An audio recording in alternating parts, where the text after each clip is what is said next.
What's happening? Of course, you know it's your boy B-Hop Radio Shout. And as always, I got my podcast partner up in this thing, OG Gangsta Wicked, a.k.a. Big Galaxy of Ghetto Mafia. Yes, sir. Galaxy in the building, man. It's raining today. Let's get it. I mean, Wick, man, you know, we've been covering the Diddy trial right now. They just wrapped up with Cassie, but I mean, so much information has come out on Cassie right now. A lot of people don't know where they really sit on as far as the feelings of whether Diddy's guilty or not. Some folks are saying that, you know what, he beat her and he was using drugs and they was acting crazy and he deserves everything he gets. Some folks are saying that, you know what, she was a willing participant in what was going on, and I mean, you know, it takes two to tango, and that maybe she was just as much a part of the problem as Diddy was. After seeing some of the new developments, what are your thoughts, man? I'm riding with the people that feel like they were both in cahoots. I said that last week. Here on the podcast. I had one or two. You know, it always be one or two. You know what I'm saying? That'll come in the comments and you know, they be acting out emotions and not with logic. And in this situation, I have noticed that a lot of the females, especially when I'm going on these, looking at these female sites, I never comment on nothing. I just always take in information. I always kind of look at, okay, I'm gonna go over here to this site that's you know 80% men and see what they think. Then I'm gonna go over here to this site that's 80% women and kind of see what they think. And then, you know, in between that, some mixed sites. You know what I'm saying? What's down the middle. And what I am noticing is that a lot of the female sites, you know, females feel like, you know, because a lot of them have been abused physically and emotionally. So therefore they can't see through, a lot of them can't see through what is right in front of them, logic. They're acting out emotions. Well, girl, I got beat, you know, men are abusive, you know what I'm saying? Men make you do this type of stuff. He made her do it. Then when I'm looking over here at the guys, they like, you know, guys are always like, you know, every time shit hits the fan, you know what I'm saying, us men get blamed. We can't even call the police. Oh, you know, if they tell us if there's a domestic dispute, why do you even call the police? You know what I'm saying? Because if we call the police, we wind up going to jail anyway, even though we the one that called them. So we kind of know as men that we're going to be looked at in any situation as the one that, you know what I'm saying, facilitated the whole thing, and we are the one that that should be blamed in a lot of eyes of men. So when I look at the entire case, I told everybody, I said, from the beginning, I said, you know, she was with this man for 20 years almost. That in itself shows me a lot right there.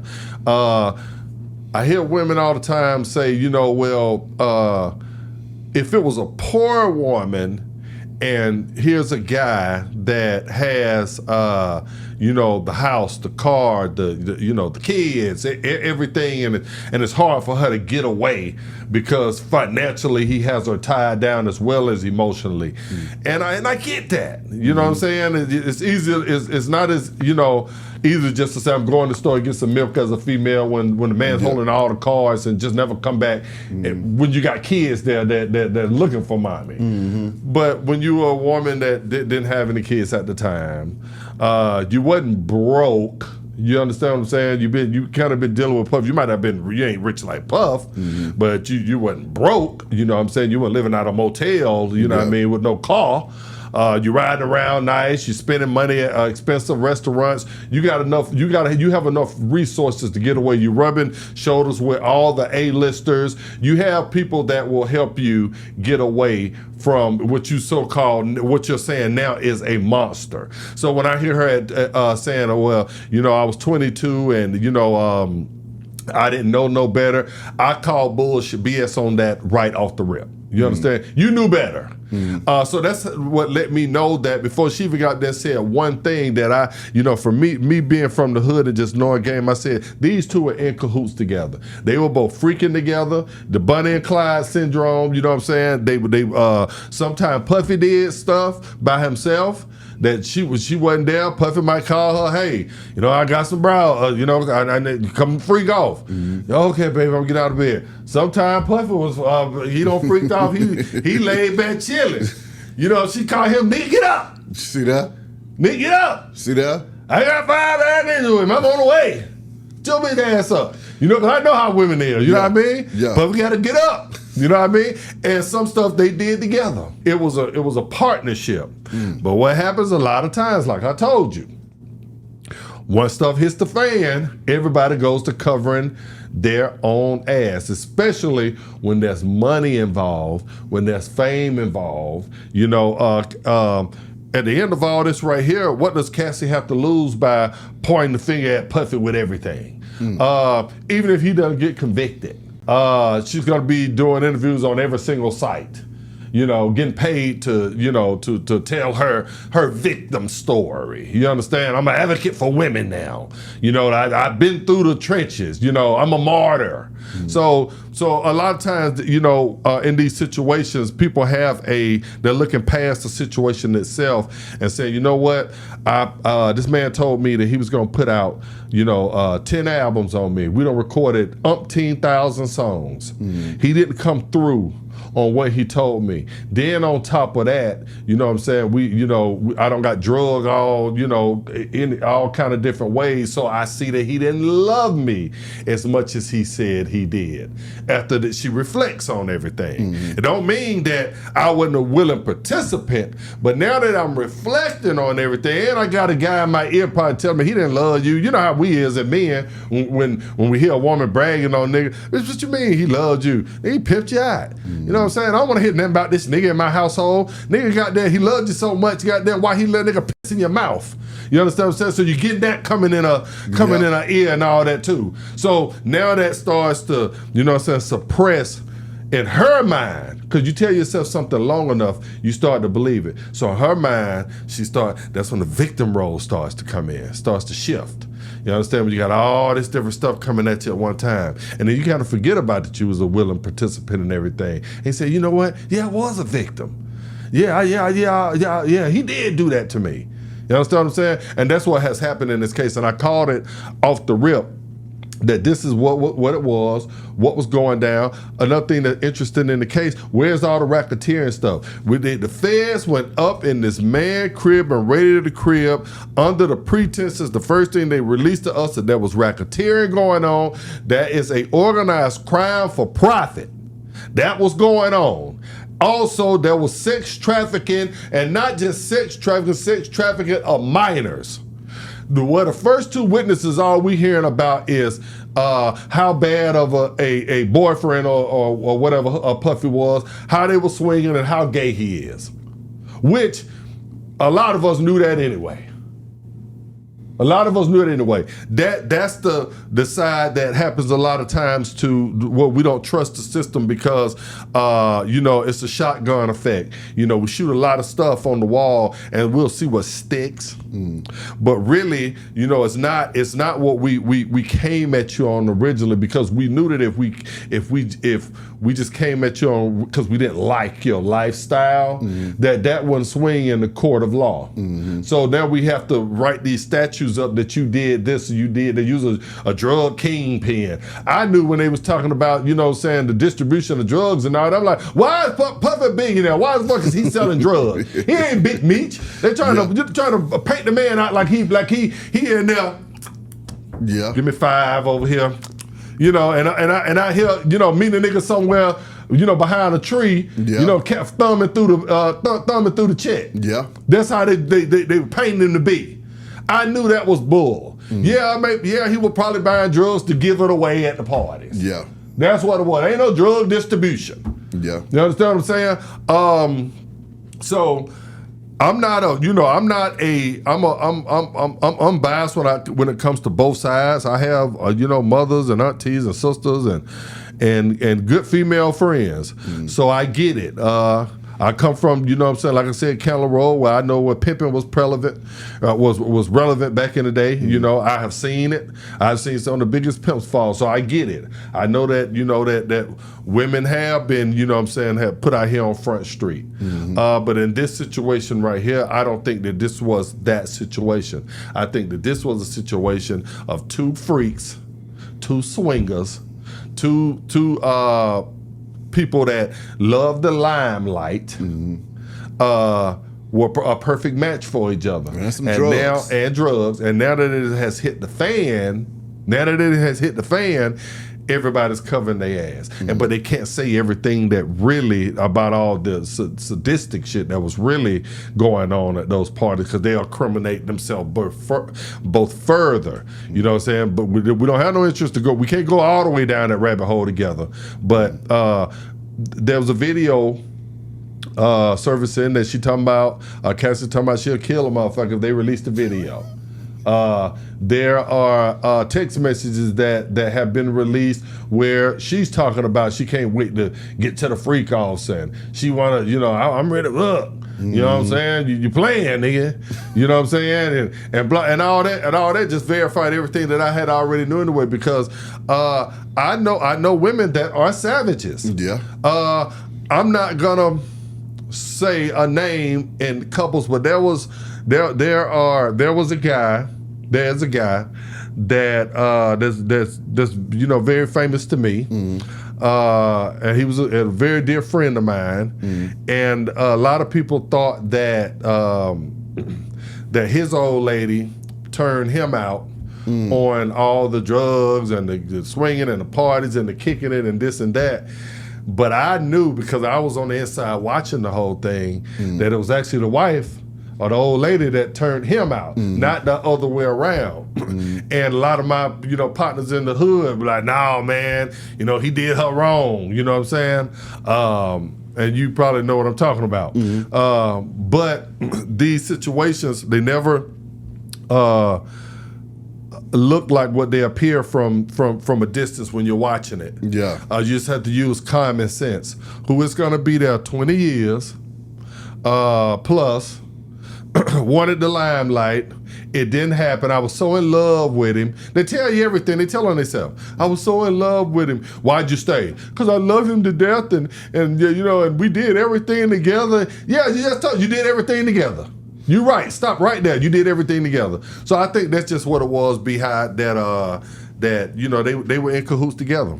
Well, I also saw where, it was an old interview with Sean on the Breakfast Club where he said he was mad with Diddy when him and Diddy and Cassie went out, and then he watched Diddy spend $500,000 on Cassie in one day. Correct. And he still owed him some money. So that's the other part too. A lot of these people need to ask themselves, would they let Diddy beat their ass for $500,000? Right. And see, that's what's going on here. You see what I'm saying? It's like, he wasn't just beating ass and taking names. He was beating ass and handing out gifts and money at the same time. At the same time. And that doesn't make it any better. Right. But for some people, it does. Right. You see what I'm saying? Correct. So it's like, I can't get mad at that. So when I'm looking at this whole Cassie story, it's looking like if they don't come with more real deal evidence, Diddy's going to walk real soon. And also it's looking like, her husband. Right. I'm trying to figure out what role did he play in this whole thing as well. Because see, they're saying that he was Cassie's personal trainer. Correct. Who was getting paid from Diddy at the time as well. Right. Always like that. And he was actually on a FaceTime with her when they were supposed to be together, and she was back with Diddy. Right. Well, Diddy was busting her while she was on the FaceTime with him. So you had that whole freaky, what I'm saying? That's the lifestyle that they were living. That's what I'm trying to tell you. Yeah. What's interesting is that I saw where a lot of people at first were saying that he was, a Captain Save-A-Hole, reference to E40 song, and then he come out, no, she made the change herself. She wanted to do better. I didn't put that in her ear for, blah, blah, blah, or speak on it one way or the other, which, that's a crock of shit. I believe he was backdooring Puffy the whole time. I believe that he was a guy that, that was jealous of Puffy, that wanted what Puffy had. And a lot of times when you are in a position that Puff Daddy is in, you're going to have a lot of male and female groupies, male and female haters that want to be in your position, that wants the items that you have. And that includes your females. That includes your cars. That includes your lifestyle. That includes the way people, you make people move. You understand what I'm saying? So I believe he was was just one of them. You know what I'm saying? An opportunistic guy that wanted what Puff had. You know what I'm saying? Wanted to have to have that same control over her that Puff did, because he probably viewed it as, damn, this nigga don't even give a fuck about it. He got 1,000 of hers. You know what I'm saying? What I could do with that. You know how guys be, and they go to whisper in the ear while he working her out. So you deserve better. You let him do you like that. Of course he trying to act like he didn't, but we all know being from the streets how these niggas be throwing shade. You know what I'm saying? So if anybody thinks that he wasn't doing that, they're an idiot. Come on. Point blank period. This would be my question to you. For the people that think that Puffy is going to beat this, not saying that you do, but for the people that do think he'll beat this, if he were to beat this hypothetically, what do you think will happen with all the friends that turned their back on him, that have nothing to say now, that has pretty much, what I'm saying, throw him to the wolves by itself? Do you think that it's going to be status quo as usual when he get out? The parties pick right back up. The fake friends come back around. Oh man, I always knew you was innocent. I was just being quiet. My silence was my support for you. Niggas was quick to say that right now. My silence was my support. You know what I'm saying? That's why I didn't speak out. I want them to hear. I spoke loud or without saying nothing. So what do you think? If he does beat this, is it business back to usual? I think, he's going to come home, he's going to relax, get all his stuff in order, and he's going to throw a party, and every last one of them niggas is going to show up to that party. White and black. They're all showing up to the party, and they're going to turn up like it's 1999, and they're going to say, I knew you was not guilty. I knew you could beat it. I was praying for you the whole time. Now let me hold about 100,000. Plug me in over here, man. Diddy's back. Diddy's home. Right. These folks in this industry, if I don't know nothing else, is that they don't give a damn. Right. These people ain't got no pride. Right. They're not gonna stand on what they standing on now. It's gonna be some people that even cuss them all the way out. That's gonna be the first one at the door trying to get back in the party to get back down with the movement. Right. So I don't feel like Diddy is going to wind up being blackballed. If Diddy chooses to get back into the music industry and crank it up like he's always done, I don't see anybody, stopping him from doing it. However, I do see, maybe corporations not choosing to partner with him in the future. Right. But by him having the money and the leverage that he already has, I figure that, Diddy's a hustler. He could figure out a way to do it again with his own money without having to use the house's money. So, I believe that, everybody that's being quiet, they being quiet so that when he get back out, they can jump back on the bandwagon. Right. And you just said something interesting. You said, that motherfuckers have no pride. They ain't got no pride, and that hit home. That's 100% true. And for people, that's out there that's listening right there, the reason why I say, that's 100 right there, because if you will let a nigga piss in your mouth for money and fame, then definitely if he beats this case, you'll go right back, swallow your pride, tuck your tail, and do the same shit over again. You see what I'm saying? And there are people who sit there and watch you go through hell and not do nothing about it or not try to stop it. Right. Those same people will be right back in the game after it happens. In this industry, people will watch you get beat and persecuted and will not come to your aid and defend you at all. They'll watch you die. Right. You see what I'm saying? And they'll say, that was a good guy, but I couldn't do nothing. I had to protect mine. I had to go my own way.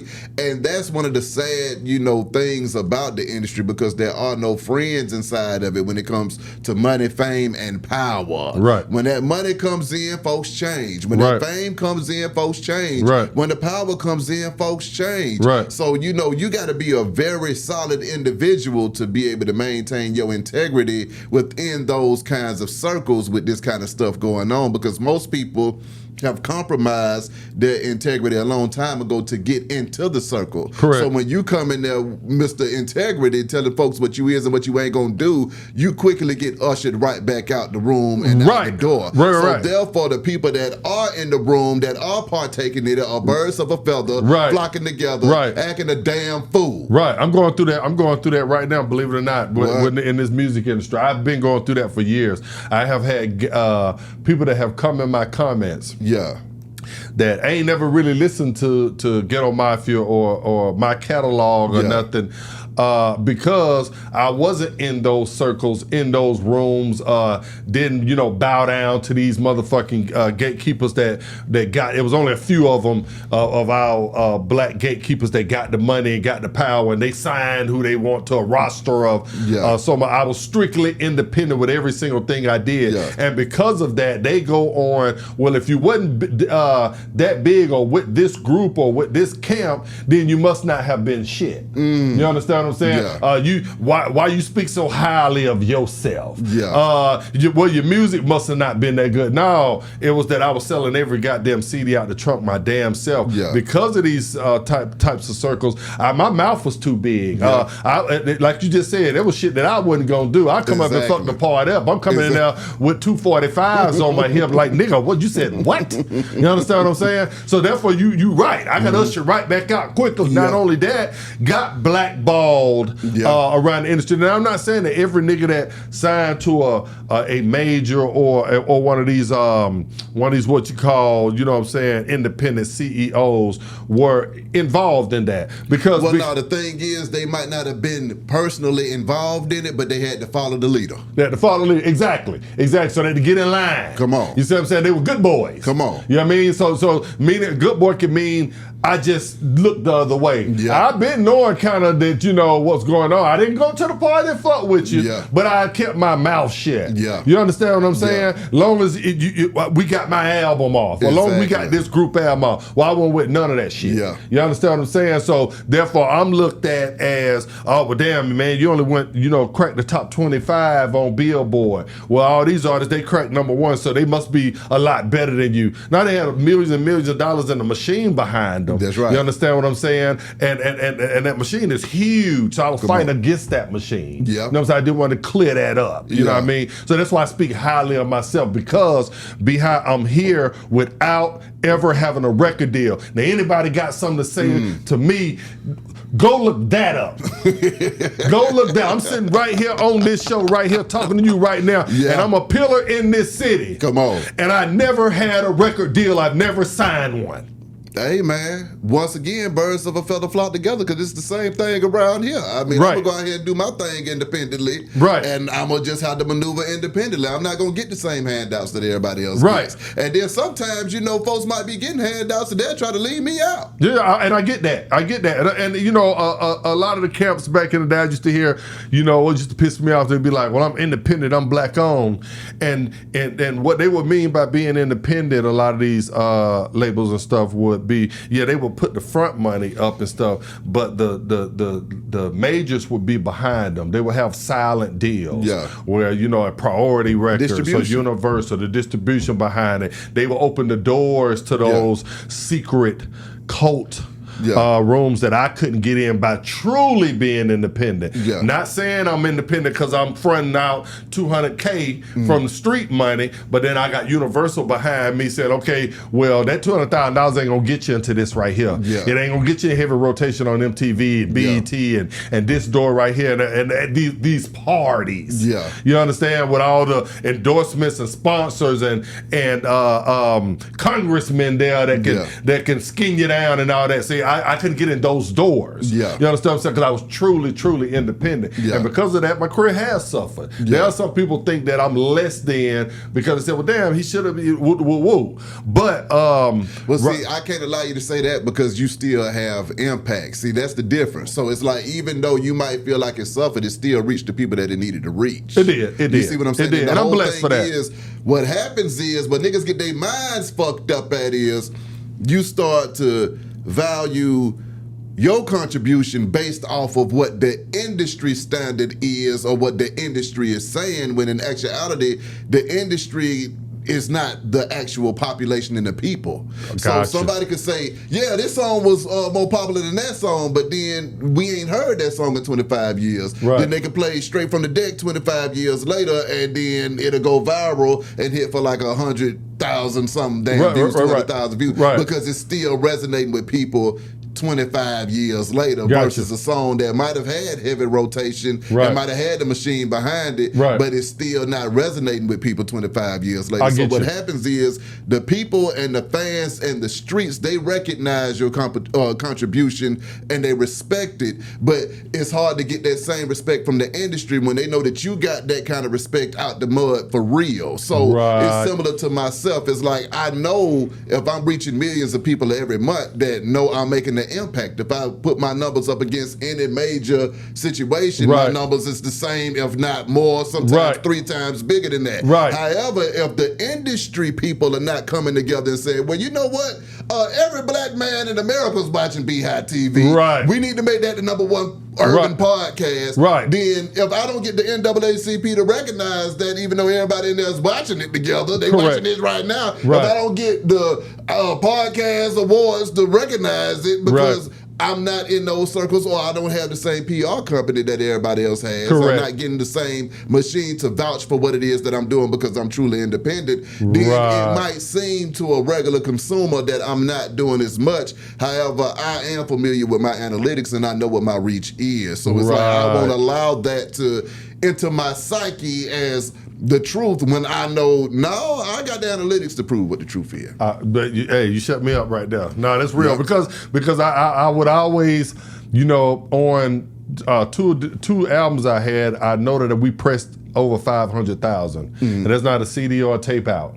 I sold every single one. I know I have 2 of the goals. But the RIAA, they did that for the major companies to validate their artists, so that they could silence us true independent artists. So I have the gold plaques from, you know what I'm saying, from my distributors, Ichiban. You know what I'm saying? But I'm not recognized in the recording music industry. You know what I'm saying, through their certification. So therefore, people look at me sideways. See that? You feel what I'm saying? But man, getting back to what we were saying, I'm glad we had this talk about that. Getting back to what we saying, I think that you're right.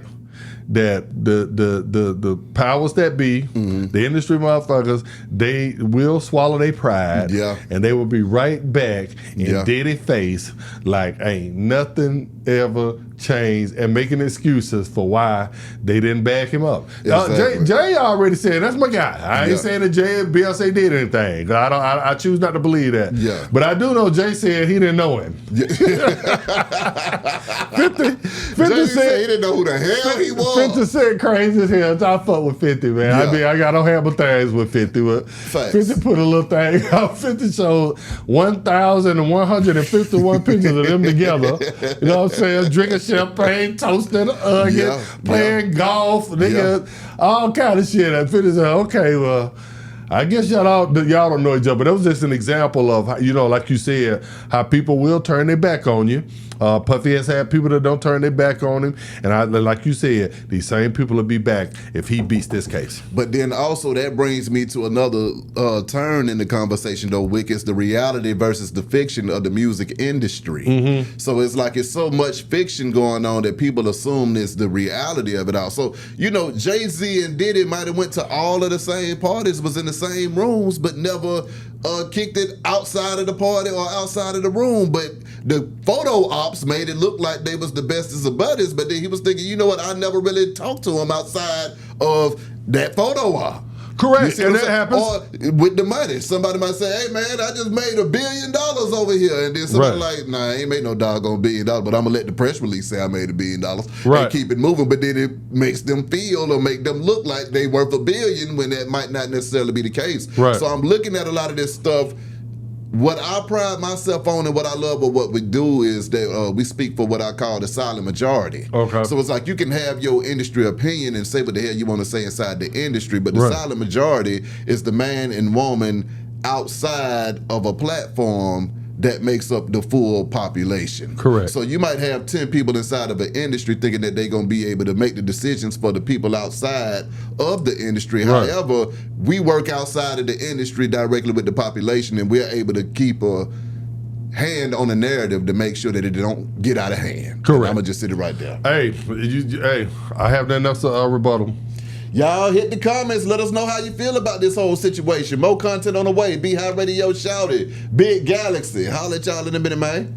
We gone.